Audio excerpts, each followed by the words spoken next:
I found a video to respond to that I'm actually very excited about. He is one of the more brilliant scientists in the United States, and he's a Christian. And in this video, he gives what he feels are more convincing reasons for an atheist to convert to Christianity. I am the out-of-body atheist, and as an atheist who's always curious about what evidence is out there, I'm super excited to respond to this video. Dr. Francis Collins is smarter than me. He is more accomplished in his field than I will ever be. He's also a really engaging speaker, and because he is such a good speaker, I've had to cut the original video to shreds just for time. I highly encourage you to go to the original video, not just to see his arguments in full context, but also to enjoy them. It's a good talk. Just because I disagree with it, that doesn't mean I didn't enjoy it. I did provide a link to the original video in the description of this video. Be sure to follow it when you're done. And the question that many people pose, and which I pose to you tonight, is, okay, those are two worldviews, the scientific and the spiritual. Do you have to choose?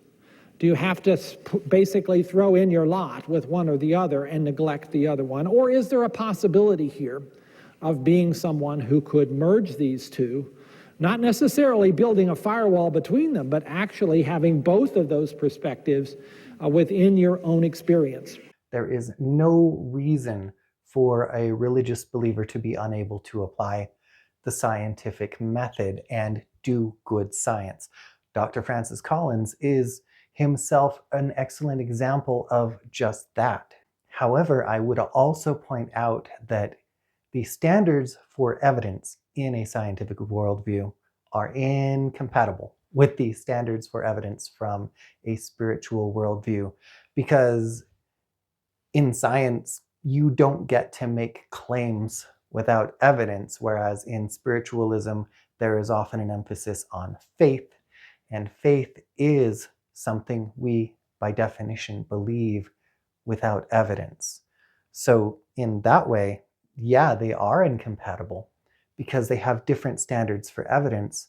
And if you use the spiritualist standard for evidence, anywhere outside spiritualism, you are what a carny would refer to as a mark, somebody to be taken advantage of, somebody to buy my bridge, somebody to participate in my timeshare program. In every aspect of our lives, except for spiritualism, we tend to agree that accepting claims without evidence is a terrible idea. So my question I always have is, why in this one part of our world is it okay? What makes it okay? What makes it important to do that? And unfortunately, I still haven't had an answer to that question. Now, there are a couple of things that I've cut out that he goes over that I think you would benefit from watching on the original video. So first, he describes how he grew up in a family that didn't have a strong faith background. He kind of had hippie parents before there were hippies. He grew up without really thinking about spirituality or having for himself a spiritual path. And then when he goes to school, his atheism is reinforced by the prevailing culture. And he's even made to feel like if he isn't an atheist, there might be something wrong with him. That's where we pick up with the next clip. In that third year of medical school, I found myself, as one does, taking care of patients. Wonderful people with terrible illnesses. Illnesses that medicine was not going to be able to solve in many instances.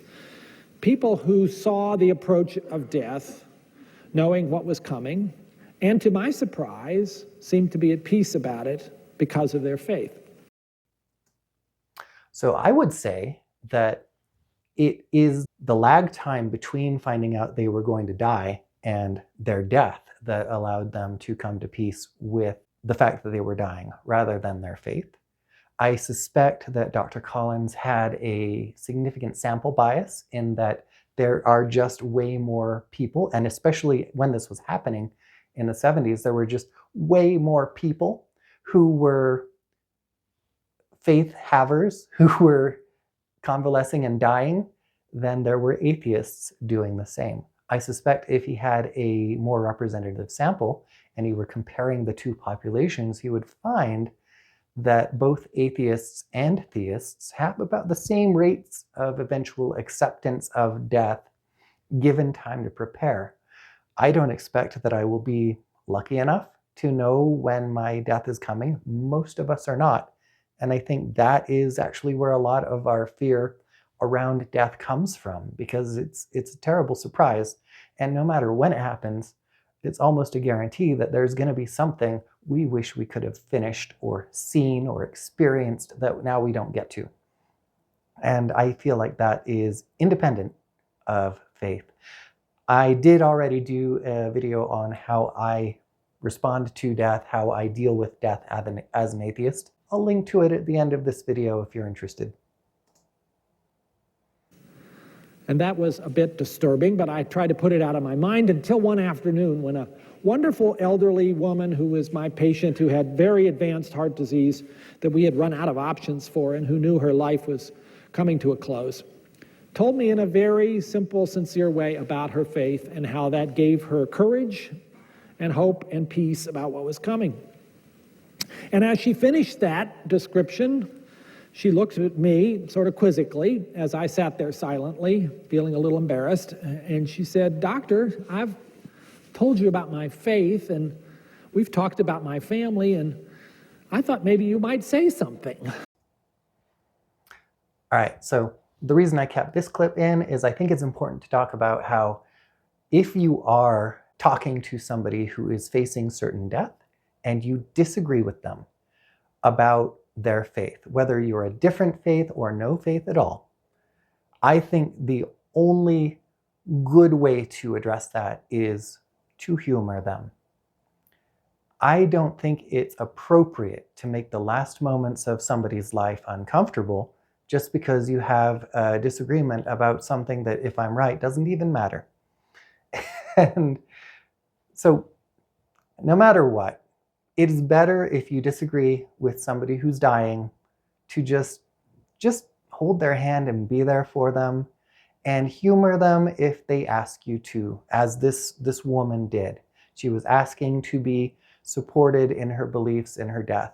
It's always going to be awkward. It's always going to be weird because, I mean, they're dying. How are you going to feel about that? No, it's not going to be okay. It's not going to feel good. Even if you agree with them, don't make them feel bad. And then she asked me the most simple question. "Doctor, what do you believe?" Nobody had ever asked me that question before, not like that, not in such a simple, sincere way. And I realized I didn't know the answer. So that is so disparate from my experience growing up in Utah. Here in Utah, let's see, they don't ask what you believe, they ask what church do you go to or what ward are you in. In the LDS church, a ward is the neighborhood group that all goes to the same church at the same time. And there are so many Mormons in some neighborhoods that neighborhoods are divided into different wards. So it's kind of a sly way to ask, are you LDS, without asking, are you LDS? Those of us who are not LDS are very much aware that that is what's going on and that we're about to be socially excluded. Now, again, in the case of this particular story, the woman is asking, what do you believe? If you are confronted with somebody who's dying and doesn't believe as you do, if you feel like you can openly talk about what you believe without making them have a bad experience in their final hours, go ahead and be frank with them. But again, if it's between you being honest and them being uncomfortable as they die, lie your pants off, man. It's the only right solution. And a little bit of foreshadowing, the fact that sometimes it's not only okay but preferable to tell a lie, actually is a spoiler for one of his arguments for a God later on. I had made a decision that there was no God, and I'd never really thought about looking at the evidence. That didn't seem like a good thing. It was the decision that I wanted the answer to be, but I had to admit I didn't really know whether I had chosen the answer on the basis of reason or whether because it was a convenient form of perhaps willful blindness to the evidence. So I'm in the opposite situation.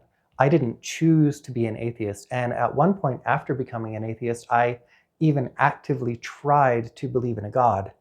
But because there was no evidence that I could find, I could not convince myself that there was a God. Ultimately, we don't choose whether we believe in a God or don't believe in a God, or whether we believe anything. Belief is something that we are compelled to hold or not hold just on the basis of what is satisfying evidence for us. And that goes for gods or timeshares or bridges for sale. It's important that we always take people at their word when they say what they believe, even if they're lying to themselves, and even if we think we know they're lying to themselves. Ultimately, a person is the only one who knows what they believe. It's never cool to tell people what they believe. I wasn't sure there was any evidence, but I figured I'd better go find out because I didn't want to be in that spot again. Always go looking for evidence. That's what I'm doing. Videos like this that got me so excited because Dr. Collins is a freaking genius. I watch videos like this. I listen to arguments all over the place because I am looking for evidence. I went to Answers in Genesis and I looked at their published papers to prove literal creation because I'm looking for evidence. I'm not trying to pick a fight, but I do push back when the evidence is shit. So what did I do? Well, I figured there are those world religions. What do they believe? I better find out. And I tried to read through some of those sacred texts, and I got totally confused and frustrated. And there was no Wikipedia to help me either. It's much easier now. So something that's really interesting about religious texts is that every single one of them claims to be like an ultimate moral guide or documentary historical way of understanding the way the world works, and yet every single one of them is either intellectually inaccessible or at odds with our observations of how the world actually works. I have also noticed that older religious texts tend to be less accessible than newer religious texts. One of my favorites that I've read is the book of Summum Bonum Amen Ra, written by Corky Ra for the Church of Summum Bonum Amen Ra. So it's a local cult or religion or whatever here in Utah.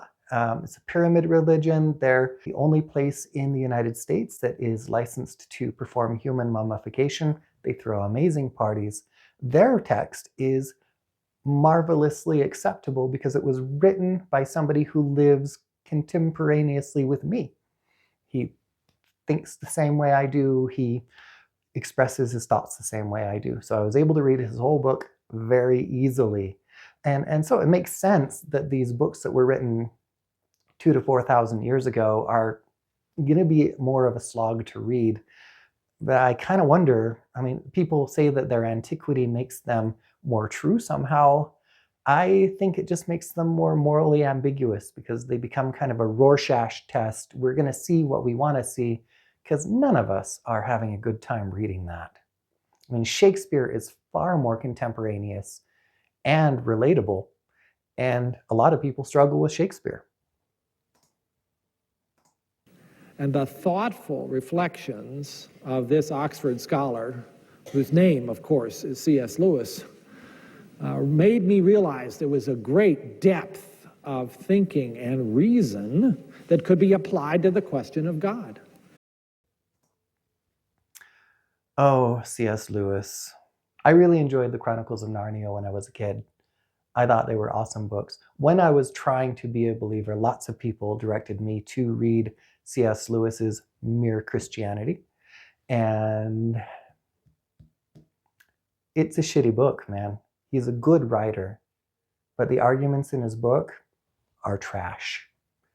And it's a little dismaying to me that Dr. Collins found C.S. Lewis persuasive, but really smart people can persuade themselves to believe things for which there is no evidence. In fact, being smarter can actually make you more able to convince yourself of things that are not true. In his talk got me super excited because it set me up to expect evidence.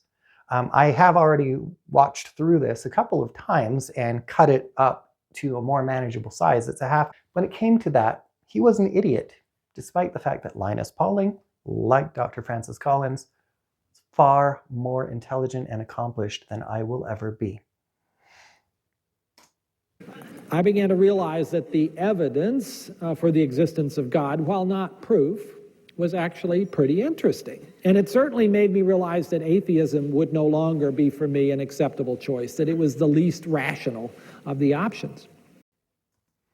So this line in his talk got me super excited because it set me up to expect evidence. I was so excited to actually hear some evidence.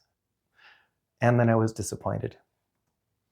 Let me summarize for you the kinds of arguments that ultimately brought me around to the position of recognizing that belief in God was an entirely satisfying intellectually event, but also something that I was increasingly discovering I had a spiritual hunger for.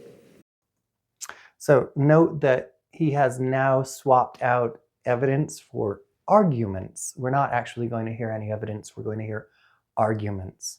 And it's important to point out that arguments are not evidence. You can argue from evidence, so you can use evidence to support your argument, but an argument itself without evidence is worthless. If you cannot ground your argument in some sort of physical reality that we all share and can see is true, you got nothing. There is something instead of nothing. No reason that should be. Oh, Dr. Collins. There is something instead of nothing is possibly the dumbest argument for the existence of a God or a creator or a first cause that I have ever heard or ever will hear. And the reason for that is because none of us know what nothing is. I mean, by definition, nothing isn't. So there is something instead of nothing because nothing cannot be. In the event that something is, there can be no nothing.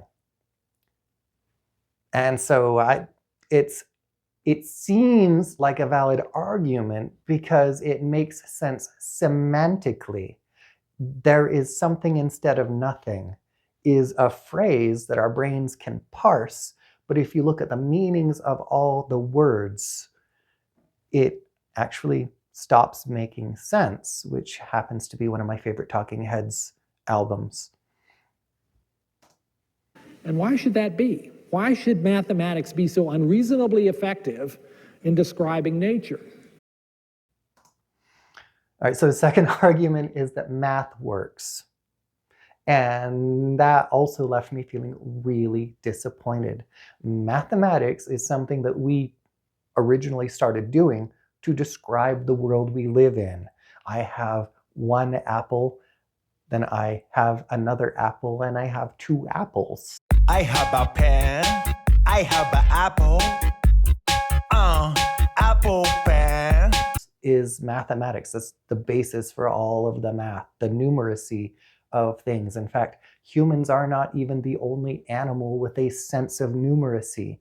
Other animals can count, other animals can even do basic arithmetic.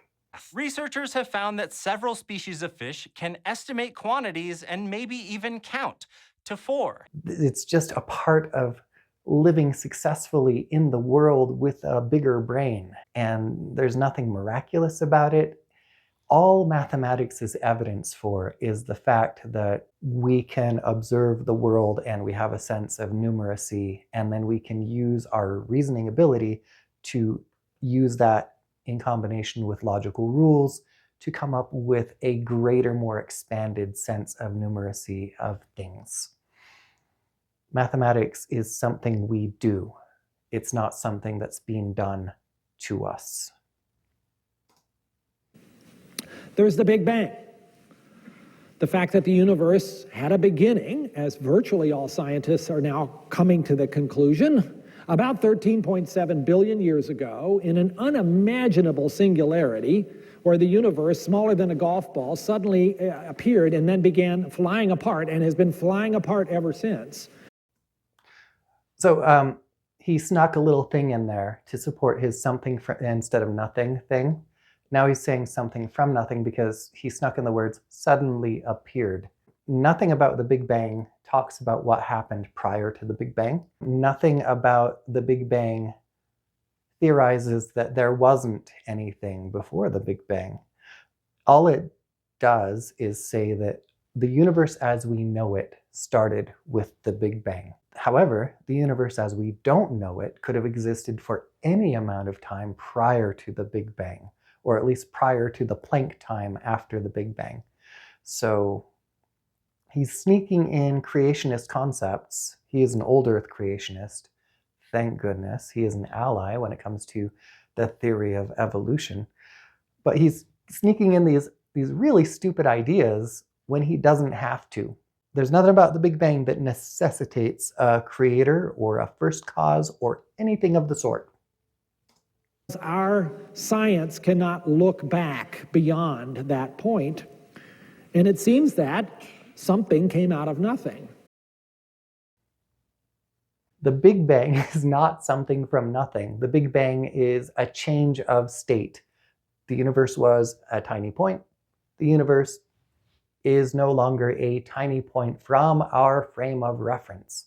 For all we know, the universe could still be that tiny point from some other frame of reference, and it might not have even changed state in that way. All we know about the universe is what we see from inside the universe, which is necessarily a very limited perspective. Prior to expanding from that point, the universe could have been indefinitely that point, or could have been other universes or any number of things. Let's make a creator in the question so that I can put a creator in the answer. Instead of saying, why is all this here? Where did it come? Well, nature isn't supposed to allow that. So if nature's not able to create itself, how did the universe get here? Now he's sneaking in concepts of creation and teleology. If nature is unable to create itself, he's presupposing a creator now. He's just trying to sneak that in. It's like, I'm going to sneak a creator in the question so that I can put a creator in the answer. Instead of saying, why is all this here? Where did it come from? What happened before the Big Bang? He's saying, what created nature? Which presupposes a creator and is kind of a slimy move from an otherwise intellectually honest person. You can't postulate that that was created by some natural force, or you haven't solved the problem, because then, okay, what created that natural force? So the only plausible, it seemed to me, explanation is that there must be some supernatural force that did the creating. And of course, that force would not need to be limited by space or even by time. Question begging. That's straight up question begging. Also special pleading. You can't say that the universe created itself. Why not? Well, because then you got all this infinite regress shit. Cool. Who created God? If God is the brute fact of the universe, why can't the universe be the brute fact of the universe? Or some proto-universe? Why can't a proto-universe be a brute fact of the universe? Or any number of things He's holding a separate standard for his God idea that has a much lower evidentiary bar than he's requiring for other ideas, which is deeply intellectually dishonest and, quite frankly, hypocritical for somebody who knows better. Because another thing I began to realize by a little more reading is that there is this phenomenal fine-tuning of the universe that makes complexity and therefore life possible. I deal with the issue of fine-tuning in another video as well.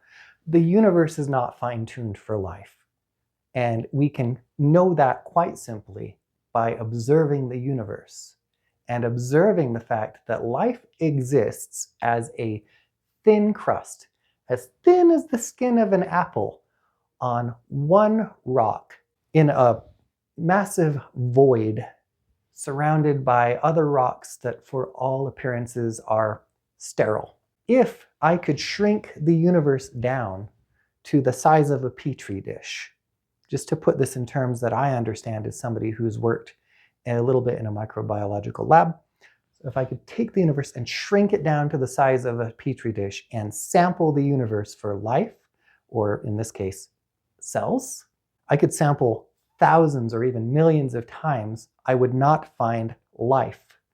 I would conclude that my petri dish, which is a metaphor for the universe, is sterile. For all intents and purposes, our universe is devoid of life. It doesn't seem like that on Earth, because Earth is that tiny speck, that atom in my petri dish on which there is life. If an automobile is fine-tuned to burn gas, I would assume that it would be extremely fuel efficient and most of the gas would be burnt. If the universe is fine-tuned for life, I would expect most of the universe to be involved in the process of supporting life. That's what fine-tuned means to me. The fact that most of the universe is not involved in the business of supporting life and is in fact hostile to life, it seems to imply the opposite. Maybe the universe sucks at supporting life. I can think of ways a universe would be that would be better at supporting life than this universe, and I'm a mere mortal. That if you take any of these 15 constants and you tweak them just a tiny little bit, the whole thing doesn't work anymore. So if you take any one constant and you tweak it a little bit, the whole thing stops working anymore. However, I'm willing to bet that if you tweaked all the constants a little bit, or even a lot, you could come up with other universes that work. Why wouldn't that be the case? Because we find that to be the case with most of the other systems that we are able to tweak in nature. There isn't only one way for things to work. Nature is remarkable in its ability to explore multiple pathways. You can't look at that data and not marvel at it. It is astounding to see the knife edge of improbability upon which our existence exists. Argument from incredulity, argument from improbability, as usual, in the absence of any demonstration of probability. So he's saying, you can tweak these variables and then everything goes to shit, therefore life is unlikely, or a universe that supports life is unlikely. But we are only able to observe one universe. Our sample size is n equals 1. You cannot ever do a probability calculation where n equals 1. You have to be able to observe other possibilities to determine how likely your possibility of interest is. And we just can't do that. So anyone who says, this is improbable, my response is always, show your work. Oftentimes this boils down to, and I'm hoping that Dr. Collins is going to be more rational than that. Well, if you have a possibility A and possibility B, I can treat them as equally possible. And the more alternate possibilities I have, the less possible possibility A becomes. And that is fallacious. There are many processes in the observable universe where one thing is just going to happen way more often, no matter how many other things might happen. So we don't get to treat everything as a coin toss and pretend that we're doing probability calculations. That's naive of math and reason. Well, I can think of three possibilities. First of all, maybe theory will someday tell us that these constants have to have the value they have, that there is some a priori reason for that. He's not wrong. The universal constants could be the way they are simply because there's no other way for them to be. We cannot observe other universes, so we cannot discard that hypothesis. A second possibility, perhaps we are one of an almost infinite series of other universes that have different values of those constants. And of course, we have to be in the one where everything turned out right, or we wouldn't be having this conversation. So he is invoking the anthropic principle. That's the part where he says we have to be in the one where it's possible for us to be here, to observe that we are here, because we can't possibly be in the other ones. And then he's also invoking the multiverse concept. We cannot discount the idea of a multiverse because we can't observe outside of this universe. It is a non-falsifiable thing, where what he has to say next. So that's the multiverse hypothesis, and it is a defensible one as long as you're willing to accept the fact that you will probably never be able to observe those infinite series of other parallel universes. So that requires quite a leap of faith. So he's discounting the multiverse concept as a leap of faith while he's defending his leap of faith into Christianity. So I would just ask here, why is one leap of faith not okay, and the other leap of faith isn't just okay, but also is admirable and, for this gentleman, inevitable? What criteria do we use, absent evidence, to determine which leap of faith we should make? Nobody ever says. The third possibility is that this is intentional, that these constants have the value they do because that creator God, who is a good mathematician, also knew that there was an important set of dials to set here if this universe that was coming into being was going to be interesting. So take those three possibilities, and which of them seems most plausible? Apply Occam's razor, if you will, which says that the simplest explanation is most likely correct. Well, I come down on number 3. That is the strangest possible result. So Occam's razor says you either go with the simplest explanation or the explanation that multiplies the fewest entities. Now, first of all, it's not always a good idea to use Occam's razor.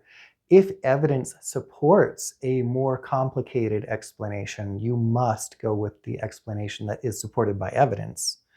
But secondly, he's woefully misapplying Occam's razor here.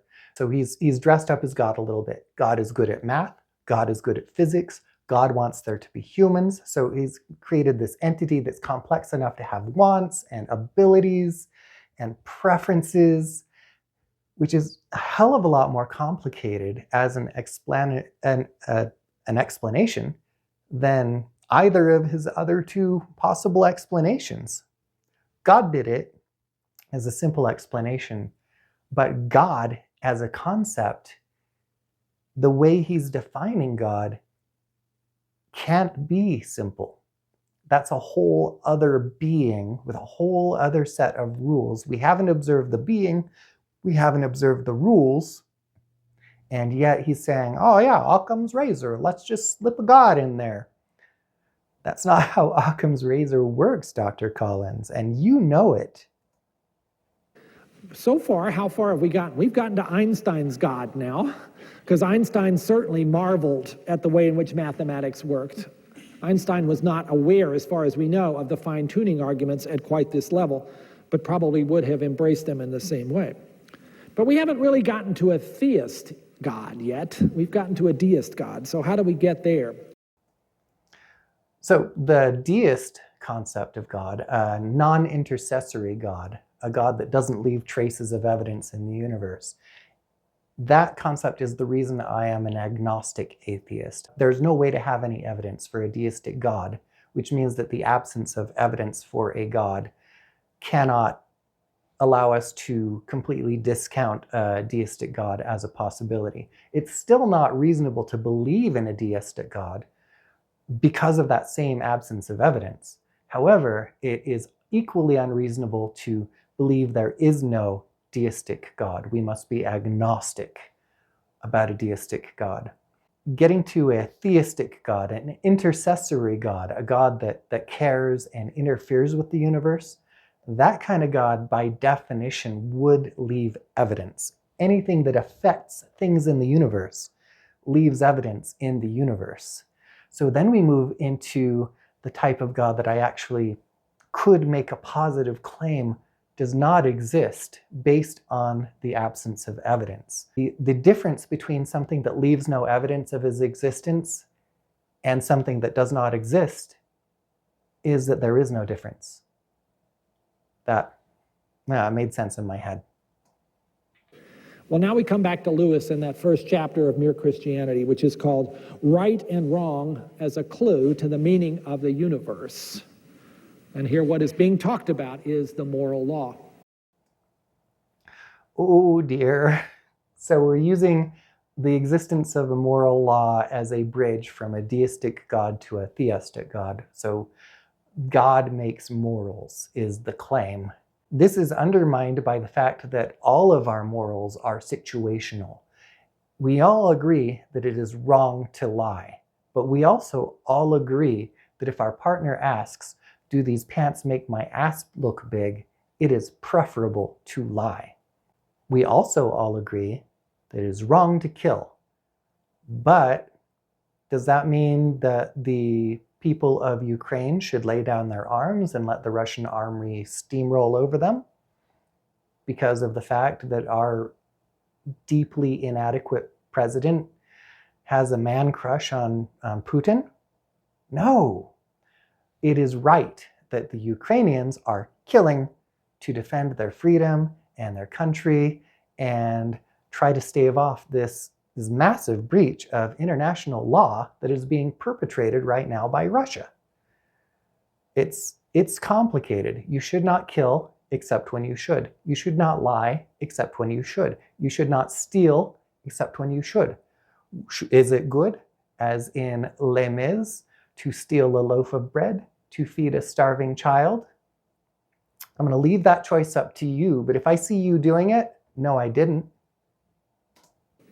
The argument is that we humans are unique in the animal kingdom by apparently having a law that we are under, although we seem free to break it because that happens every day. And the law is that there's something called right and there's something called wrong, and we're supposed to do the right thing and not the wrong thing.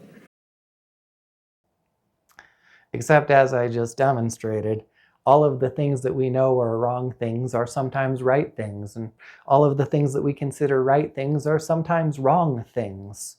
It's so situational, and you kind of have to be a bit of a meathead to think that something is always right or something is always wrong. Use your brain hole, Dr. Collins. Well, the moral law sometimes calls us to do some pretty dramatic things, particularly in terms of altruism, where you do something sacrificial for somebody else. And what about that? People may argue, and they have, and they will continue to, that this can all be explained by evolution, and those are useful arguments to look at. So, for instance, if you're being altruistic to your own family, you can see how that might make sense from an evolutionary perspective, because they share your DNA. So if you're helping their DNA survive, well, it's yours too. And so that makes sense from a Darwinian argument about reproductive fitness. If you are being nice to somebody in expectation they'll be nice to you later, a reciprocal form of altruism, well, okay, you could see how that might also make sense in terms of benefiting your reproductive success. So he's right about that. Altruism is explained by evolutionary mechanisms. In this video, I cut out, he tells a whole story about a young man, a young black man, during a time when black men were facing far more discrimination than they are today, which is not to say that they do not still face discrimination, who risked his life to save a white man who had fallen onto the tracks in a subway.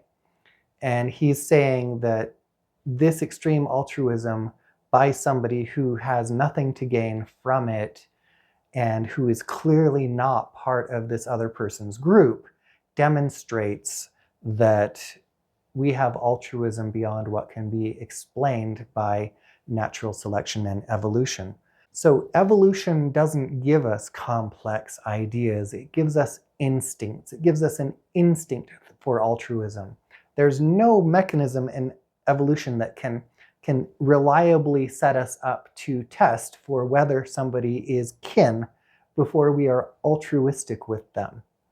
So if altruism is more likely to favor kin than not, we are going to see altruism applied to non-kin, sometimes at our expense, because on average, there is benefit for our kin.